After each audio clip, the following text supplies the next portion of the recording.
Welcome back to my channel, guys. It's time for another manga chapter review. This is going to be on Fabricant 100 chapter 3, which just released, I want to say, a few days ago, time of recording.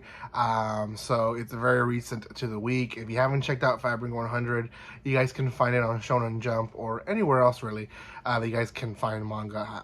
I'm not sponsored by them, so I don't have to really direct you there.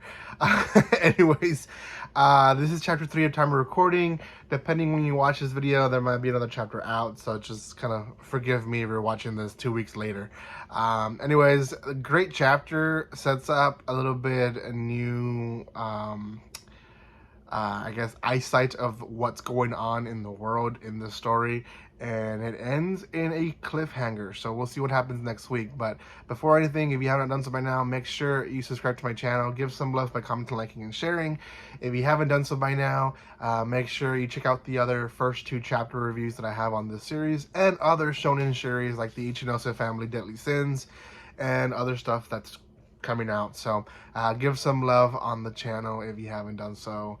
You can also check out the description, and there's a bunch of stuff that you guys can find there as well. So okay, so Fabricant 100, we have Ashibi, and we have the 100th Fabricant who is defending him. And at the beginning of the chapter, they're discussing how they've captured, or they've killed, not really captured, killed 4 more Fabricants, and Ashibi is very proud of it, and he, you can tell, has been working hard because his hand is all wrapped up.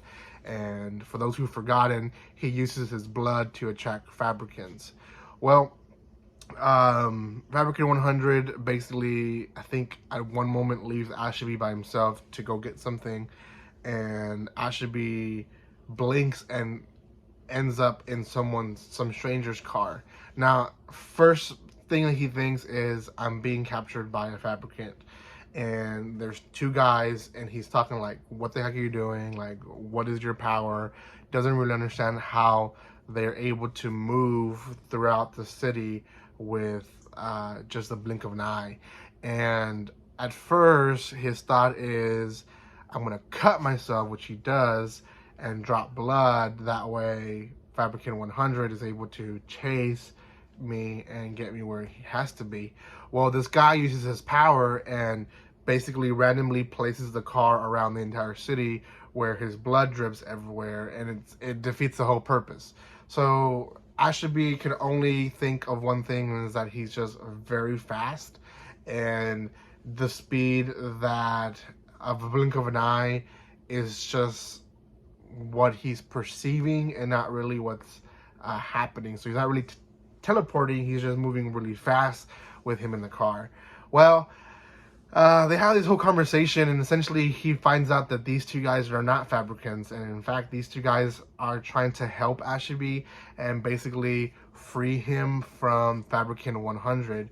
And they say, you can forget about her, we're gonna take you somewhere safe, we're gonna take you somewhere where you can never, have to deal with her. And he's already freaking out because he has a goal. He wants to revenge his family's death, and realizes that these 2 guys are also people who get the deeds done, and they are also hunting for Fabricants.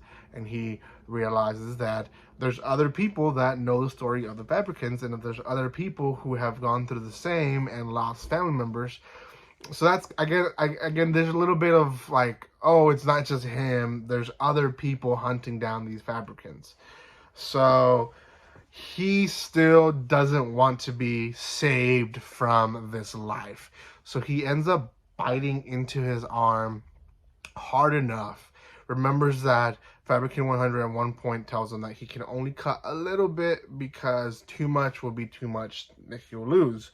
But he remembers that she might be going everywhere in the city looking for him, but if he bites into his body and drips a lot of blood, then the amount of blood is going to bring her there, because it'll make her realize where he is.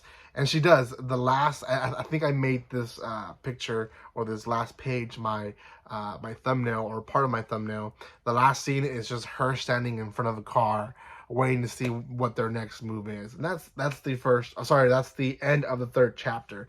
Pretty good chapter. I really liked it. I think it's getting more and more intense in the story, and it really is showing off a lot of what the world is actually in reality. So these guys are not just running around killing people.